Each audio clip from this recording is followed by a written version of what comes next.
Nolan Arenado, a name that's been thrown around so much over this offseason. Is he actually going to get traded? And if so, could it be to the Boston Red Sox? Tune into this Locked On Red Sox, Locked On Cardinals crossover for more.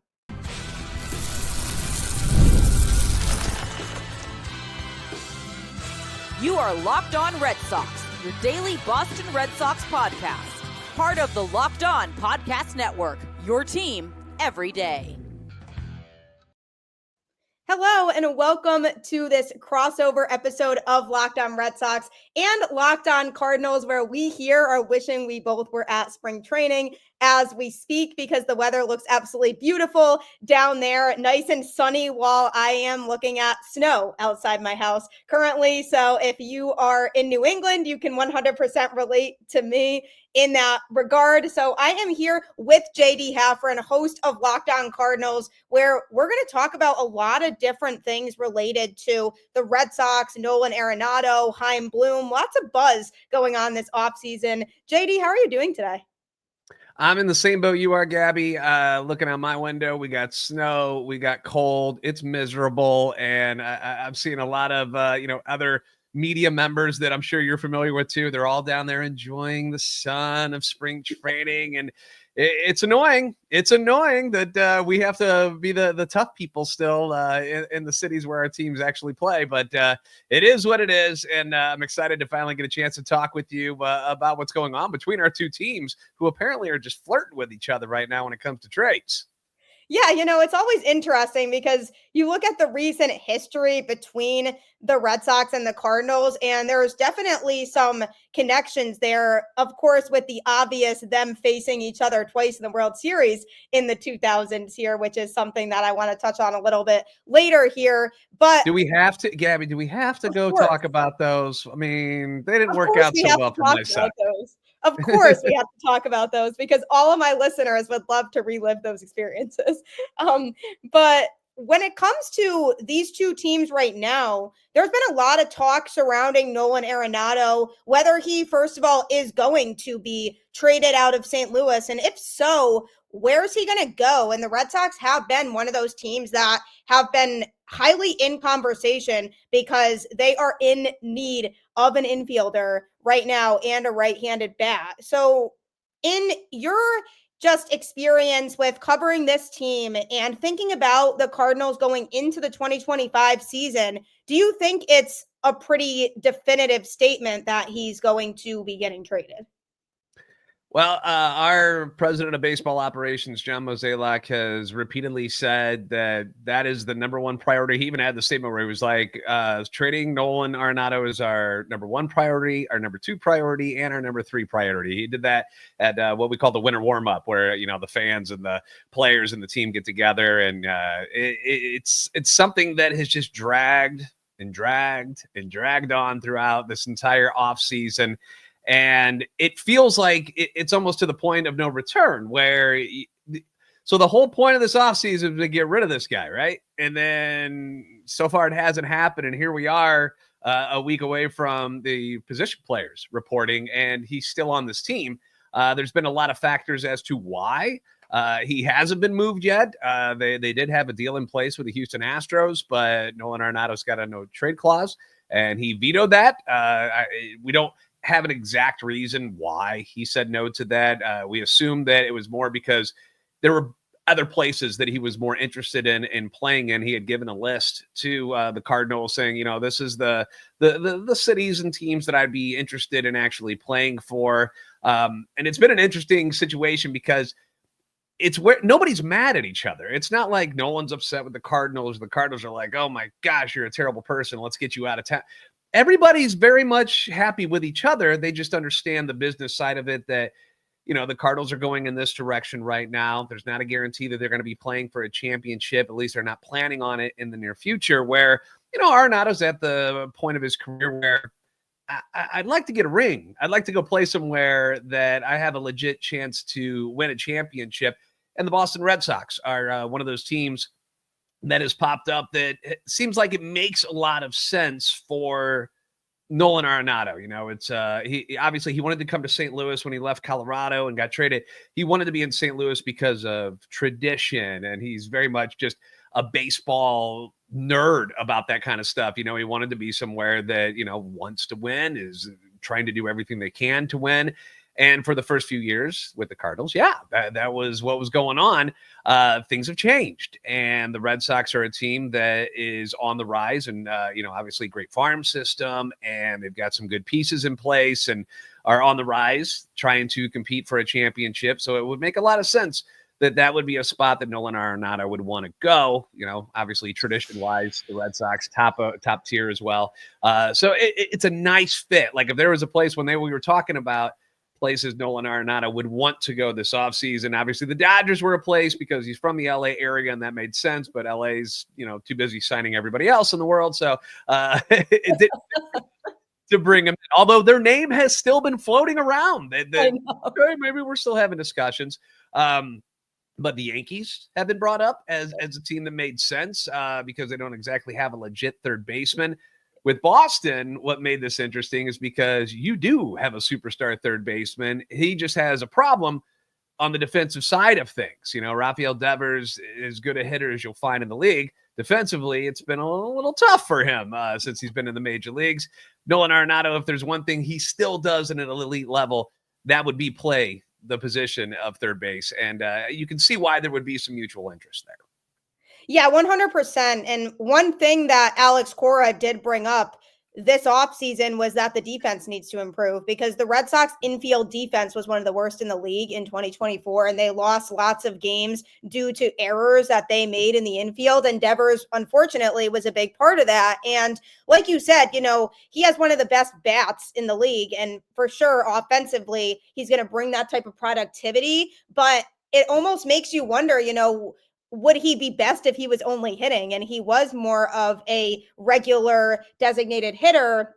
And you bring in somebody like Arenado, who is great defensively and could be a boost to the infield defense, because if you put him next to Trevor Story in the Red Sox infield right now, that's already a huge upgrade defensively. And the thing that I think Red Sox fans are concerned about is less that, but more if they were to acquire Arenado, what type of productivity would he bring to the plate? Because offensively, Red Sox fans feel like we need somebody in here who could produce at a high level offensively. And that's something that a lot of people within the Red Sox organization, I think, have been hesitant about when it comes to bringing him to Boston. Well, the last trade that the Red Sox and Cardinals pulled off worked out pretty well offensively for the Sox with Tyler O'Neill going to you guys for a couple of guys that one of them's not even with the organization anymore in St. Louis. So that worked out kind of nicely. And he was coming off some years with the Cardinals offensively, mostly due to injury. By the way, huge fan of Tyler O'Neill. It's sad to me big time when Bro Neal, as we call him, was shipped to you guys. We knew it was something that was going to probably happen, but it was a bummer because you love everything that he offered. I do have some stats here that, like, okay, if people are hesitant in Boston about what kind of hitter Nolan Arenado is, I know that he's 33. He's going to be 34 in April. But he's not a bad baseball player by any means. And when it comes to the offensive side of things, there's been a decline. I'm not going to lie to you, but among third basemen, he was 5th in batting average last year. He was 10th in OBP, 10th in league in RBIs, which we all know kind of depends on who's batting in front of you and getting on base. So I can't really fault him for having horrible RBI numbers when, he still hit well with runners in scoring position, although the entire Cardinals team was terrible outside of Nolan Arenado. He was 11th in slugging, 13th in OPS, but he only struck out 92 times, so he's going to put the ball in play. Again, his best trait at this point in his career really is the glove, so Gold Glover finalist again, something that he's won 10 times in his career, 6-time platinum Gold Glove winner. You could do a lot worse than Nolan Arenado at third base at this point in his career. The power numbers is where things have really slid, and that's like the one thing that really stands out about Nolan Arenado the last couple of years. Just in the time that he's been with the Cardinals, he went from 34 home runs in 2021. He falls to 30 the next year. then to 26, then to 16 last year. The doubles have also started to come down. 34, went to 42 when he was an MVP finalist, losing to Paul Goldschmidt, his teammate that year. But then it drops to 26, and then it drops to 23. OPS plus 116, 150 for that MVP year, then 108, 101. One of the things that we picked up on is he's not getting the ball in the air anymore. Like, that seems to be a problem too. The fly ball rate, 32.7 down to 29 to 25.7 to 23.5. Obviously, that means your ground ball rate's going to go up. 31, 30, 38, 39 is where we're at now. I tend to give Nolan the benefit of the doubt in some stuff because I find watching every game where pitchers just aren't throwing him the same. They're just throwing him away. He's a pull hitter. He always has been. He was never, even though he led the league in home runs a few times, it wasn't like he's this massive man who just mashes. Well, he's not Giancarlo Stanton out there, just crushing the ball 450 feet. That's not his game. He's a line drive hitter. Hit a lot of home runs while he was in Colorado. Still hit a lot of home runs while he's with St. Louis. But pitchers are pitching him differently. Obviously, the lineup that was around him the last couple of years, not as good. So that makes a difference because if you don't have to challenge the guy, you just keep the ball away from him and you just put it on somebody else's shoulders. So those are the stats that stand out. So I understand. I mean, clearly he's going to be 34. Unless you're on PEDs, that you don't get better usually at the end of your career. You start to trail off a little bit.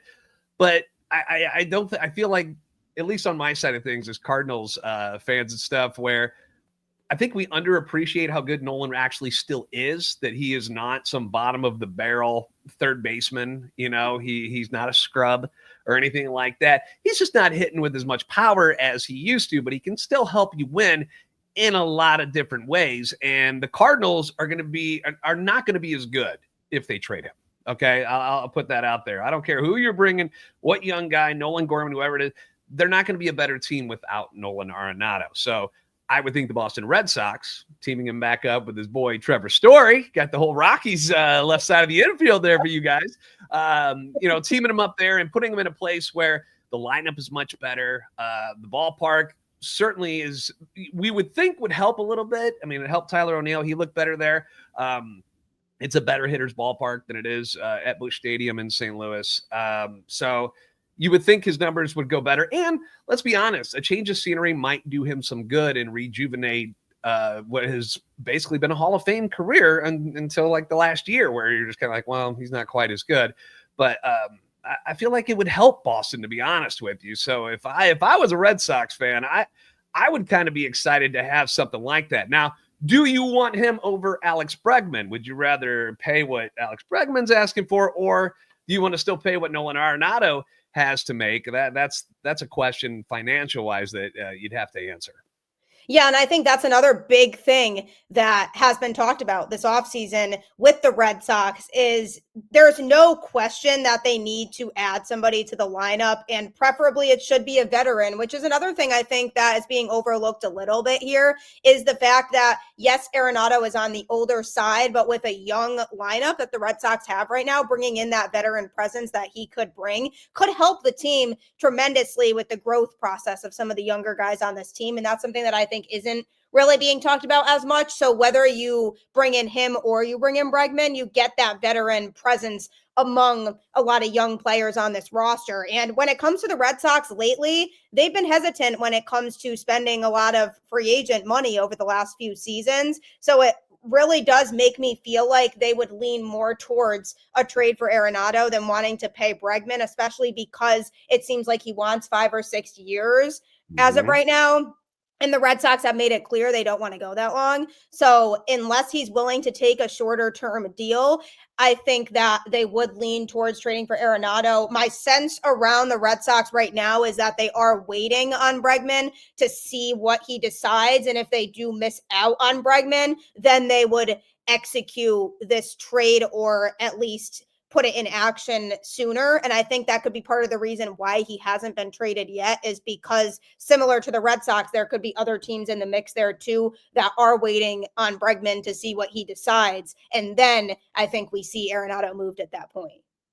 Yeah, I couldn't agree more. It's almost, and I hate to use this term because it's so negative, but the Cardinals have almost felt like they've been held hostage by the Alex Bregman situation because, that's exactly what I think is happening too. It's had a huge impact on what's happening with Nolan Arenado because if your number one option is Bregman, which it could be for a lot of these teams, you're not going to make a move until he's out of the picture, until he decides what the hell he wants to do. Why it's taking so long, I don't know. I really don't know. Like, he's gotten offers from teams that we've heard about this. Detroit's made him a massive offer. Houston said, hey, here you go. You want to come back where you've played your whole career? We got you. But they tried to move on with the Christian Walker stuff and Isaac Paredes deals. And it's like, I don't know what he's waiting for at this point. I don't know if it's like one more year. Like, we don't know. We don't know what the negotiation process is between him and his agent and what these teams and what he's asking for. But yeah, it's something that it's like that domino effect where like you're waiting for that to happen. And then the other teams can fall back and go, okay, number two option was Nolan. And it's kind of the thing that, the Cardinals fans have, they're running out of patience for this. And they're like, why can't they just get a deal done? And this is why. Like, this is exactly why. Because after Bregman signs, the Arenado, the people who will want Arenado, it'll be more of a competition. And maybe the Cardinals are thinking they can get a better deal from somebody if there's competition to come get them. And I think that's why they're waiting on this. And unfortunately, it continues to drag. Yeah, it absolutely does. And I think people are starting to get frustrated with the process. But one man who could be heavily involved in this whole process with negotiating with the Boston Red Sox is Chaim Bloom, a man who is very familiar with the Red Sox and their farm system. So coming up, we're going to be discussing him and what he can bring to the Cardinals organization.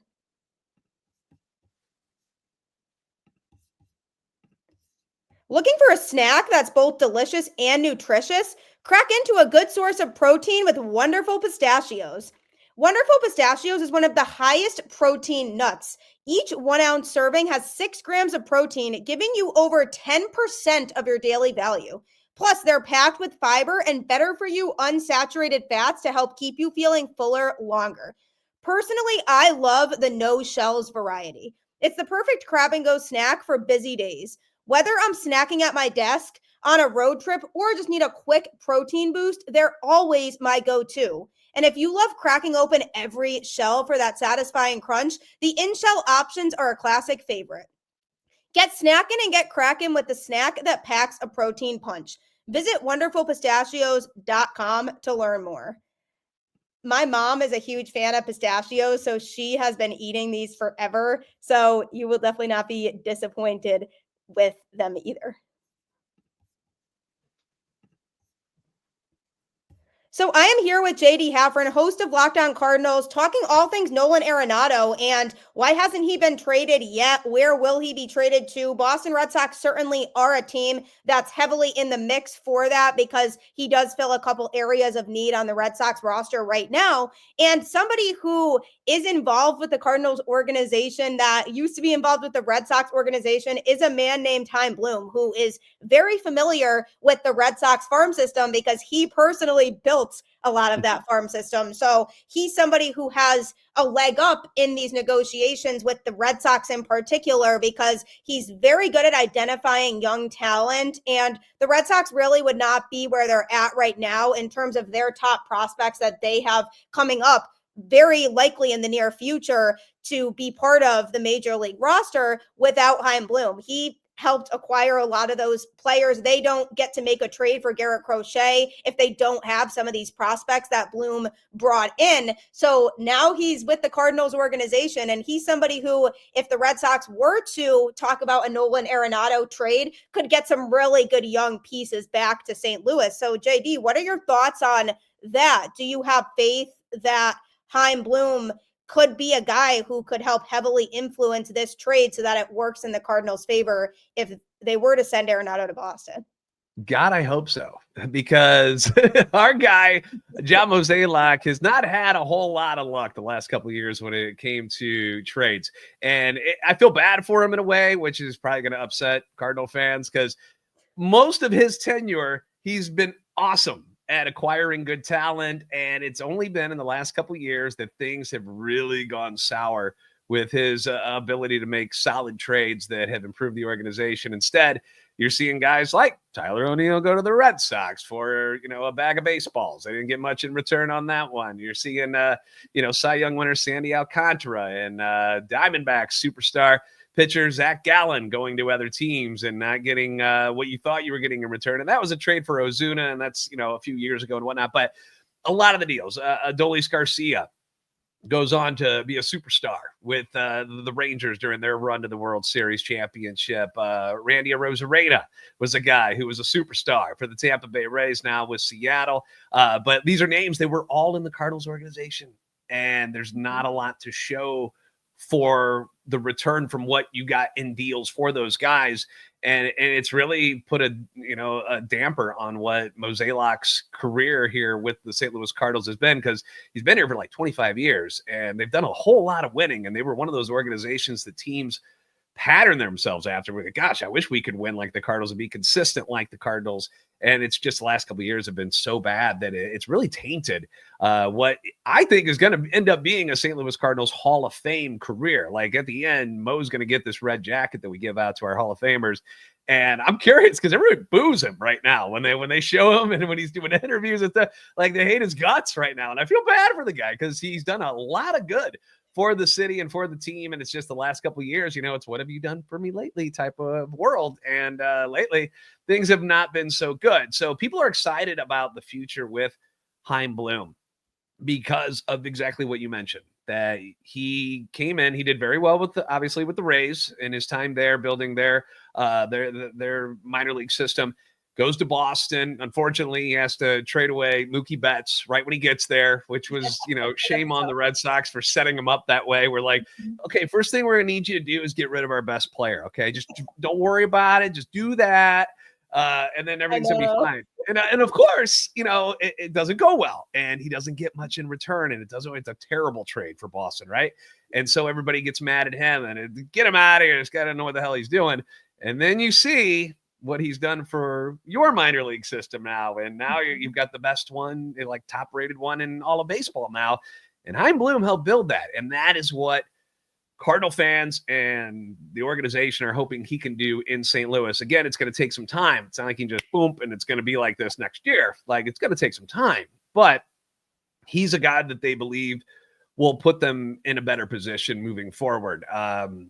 Trying to compete with the likes of, Boston being a major market, but, it seems like the Dodgers and the Phillies and stuff like that in the National League where, they're willing to spend more money than the Cardinals will. The Cardinals are a mid-market team. They're not a big city. And it's, they see the writing on the wall where, we're not going to be able to, we're not giving out 7-year, $300 million deals. We're just not going to ever do that. So how else do you build a team if you can't do it through free agency? Obviously, you look inside, you got to do your own stuff.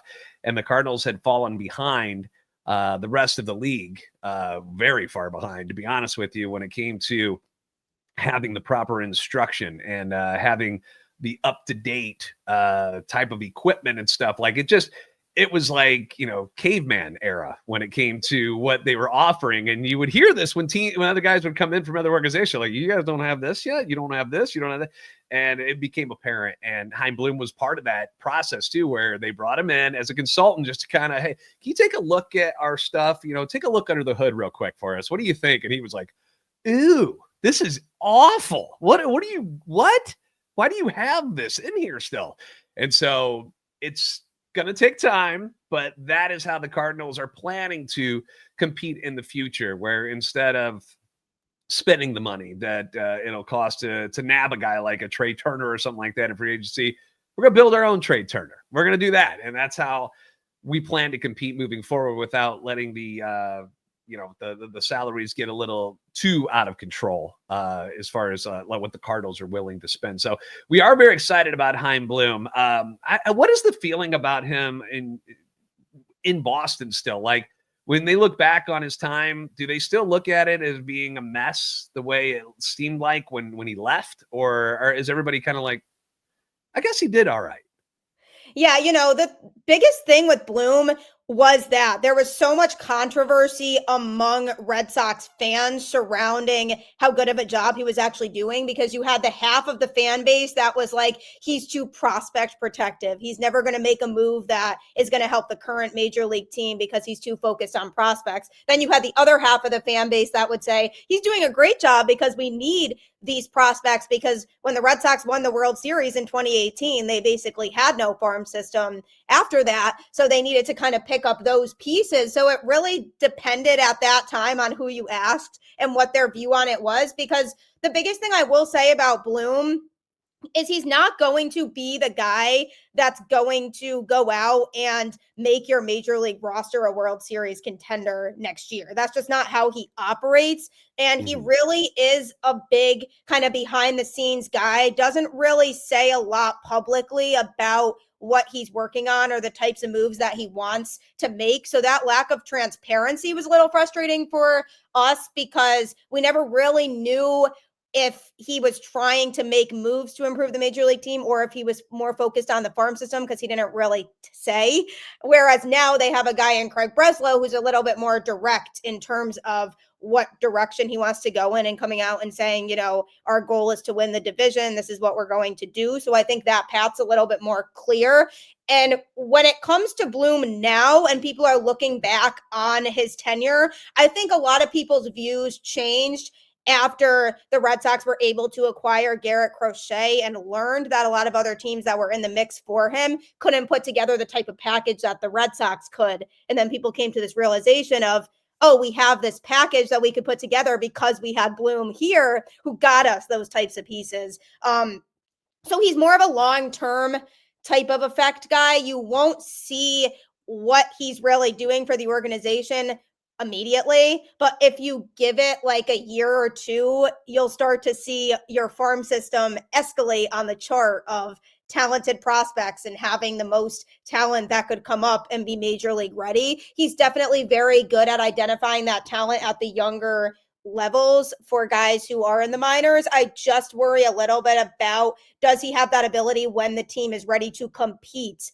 to make the definitive moves to add to the major league roster, because that was something he didn't really get a chance to do in Boston, because they let go of him right at a time where they claimed they were ready to start competing again, and they didn't really feel like he was the guy to handle that and be able to put them in contention again. So that's the big thing with him that I'm interested in seeing with you guys is he the guy who can, once you do get into that point of being ready to contend again, can he be the guy that is bold enough to make those types of moves to improve your major league roster? Is he okay with giving up prospects who may be valuable to get guys to that part of the team that's going to win you championships? That's the biggest thing for me that I'm looking at. But in terms of his ability to build up your farm system, I think Red Sox fans now know and understand that he did that part of the job very well. Yeah, it's very interesting because for years, Cardinal fans have kind of said this about Mozeliak, is that he overvalues his prospects. And the way you mentioned, maybe Chaim Bloom does, where it's like, well, we think this guy is going to be really, really good. And again, until recently, he wasn't so bad at that. But we've seen some names that haven't panned out. Guys like Dylan Carlson, who he compared as like, oh, he's an Albert Pujols type of prospect. And we're like, whoa, this guy's gonna be great. And now he's maybe gonna be on the Orioles roster. Like, it just didn't work out, which happens with prospects. It does. I mean, it's hard to predict these guys. But yeah, that's gonna be interesting. So, do you think? Because I'm just curious about this guy a lot, is like, do you think if, because he was very successful with Tampa Bay in his role there, obviously he wasn't in charge of the whole shebang, but do you think, being that it was the Boston Red Sox, where it's like, and it's that the way that there's not a lot of patience in big cities, let's be honest. Do you think he might be a better GM type of person in a city like St. Louis, which is Midwest, a little more laid back, a little chill about things, where in Boston it was like, now, and we're here, we can kind of we're like, all right, well, we kind of understand, like, we're a little more sympathetic to what they're trying to pull off here. Do you think this would be a better spot for him? Do you think maybe that had anything to do with his lack of success with the Red Sox? I do 100% believe that. I Okay. feel like with the Tampa Bay Rays, I mean, that's a smaller market team, and that's a Very team small. that is not going to hand out these massive free agent contracts, and they somehow find a way to put together this roster that makes the playoffs a lot of years, and half the players, people are like, who even is that is on that Tampa Bay Rays roster? But they are very good at developing their own prospects, and that's what gets them to where they are, and that's what makes them so successful every year, is because they have that young talent. And I feel like for the Boston Red Sox and the way that they are a big market team, they really should be acting more like a big market team. And I don't necessarily think that Bloom's style works as well or will be met as well with open arms in that type of organization. I think if you put him in a smaller market where there's a little less pressure of we're expected to win a championship or at least be in contention every single year, then you're going to appreciate more of the little things that he's doing to really rebuild your farm system. Whereas in Boston, now that they've won 4 World Series championships in the 2000s, the expectation is championship. We need to be a playoff team every single year. It's unacceptable for us to come in last in our division. It's unacceptable for us to miss the playoffs. And I feel like the patience that you need to have Bloom as your guy, because he's more of let's build up these pieces and have it pay off longer term as opposed to immediate results. I think that strategy and that approach will work a lot better in the Cardinals organization. Yeah, because I mean, don't get me wrong, the Cardinals fans are like, no, we should be in the playoffs every year. That's not something that they're just letting go. They're like, okay, we can be mediocre. Don't get me wrong, that's not how we want it to be in St. Louis with the tradition of winning, just like Boston. I just wonder if just the way things are, different styles for each city that I wonder if but that's something to keep an eye on. Is if like next year when he takes over fully for Mozeliak and say the Cardinals are in contention and they're like a game or two back of a wild card spot or first place in the NL Central, will he have the mentality, will be willing to trade some of these guys where, like you said, maybe he was a little gun shy about trading some of his prospects that he built up? Will he be willing to let go of a couple guys to make that bold move to push them over the finish line? That's I wonder if he learned okay, well, maybe I got to be a little bit better. We'll find out, I guess. Hopefully we'll find out. Hopefully the Cardinals are in contention to do something like that, and he'll have a chance to make some moves like that. I do want to ask you this real quick when it comes back to Arenado before we run out of time, but prospect wise, what are you willing to give up for Nolan Arenado? Say the money wise, they're talking about like the Cardinals have apparently been willing to pay 15 or 20 million of the remaining contract, which is like $64 million. What kind of prospects do you think Boston would be willing to give up to acquire Arenado if it comes to that? Yeah, I think the Red Sox know that with where he's at in his career, they would be unwilling to give up any top prospects. I don't think that's even in the conversation. I'm thinking a reasonable package could be more mid-level prospects, and maybe even coupled with somebody who's on the major league roster that they don't really need anymore necessarily, like maybe a bullpen arm that maybe struggled a little bit in Boston because they feel like they've upgraded their bullpen this offseason. I would love for them to move Yoshida, although I don't think that's happening because I don't think anybody wants to. No, thank you. We're not taking your mistake because you signed him to a stupid contract. That's the thing, is the Cardinals aren't trying to take on any salary. So you trying to pawn off one of your crappy ones ain't gonna happen, young lady. I'm like, yeah, please just take him. Like, please take him over there. Well, because they have a problem, right? Because if they do acquire Arenado and they move Devers to DH, what do they do with Yoshida? Because he is primarily a DH now because he can't play defense. So that's